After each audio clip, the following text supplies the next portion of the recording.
Саламатсыздарбы урматтуу телекөрүүчүлөр. Менин атым Нурсултан Кулуев, Dolce Vita ресторанынын ашпозчусу болуп иштейм. Бүгүн сиздер менен Италиан фетучини сёмга деген тамагын жасап беребиз. Ал үчүн бизге керектелүүчү азыктар: паста фетучини, зайтун майы, сливки, брокколи, пияз, чеснок, сёмга жана туз. Биздин азыктар даяр.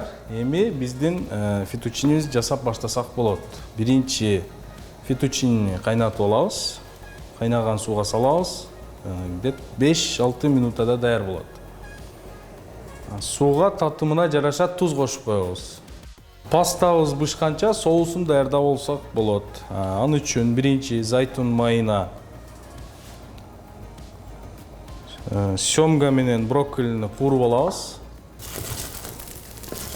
Сёмганы да кошуп кууруп алабыз.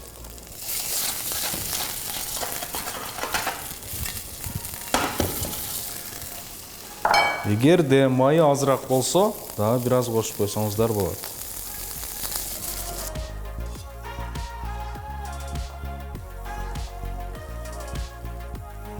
Пияз кошобуз.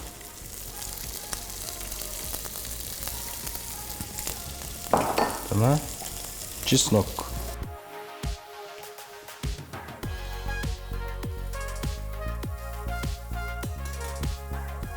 Кууруп алгандан кийин сливки кошобуз.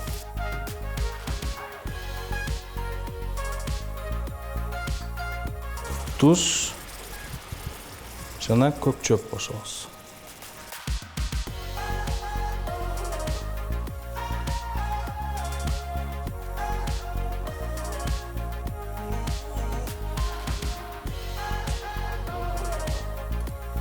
Соусубуз даяр болгондон кийин бышкан макаронубузду соуска кошуп алабыз.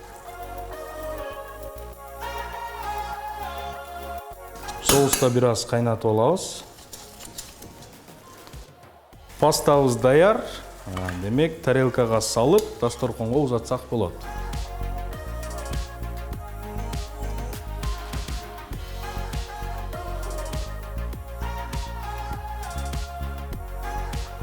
Тарелкага салгандан кийин бир аз кооздоп койсоңуздар болот.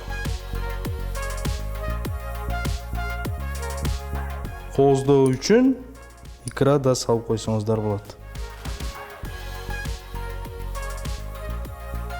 Ушул менен тамагыбыз даяр болду. Тамагыңыздар даамдуу болсун.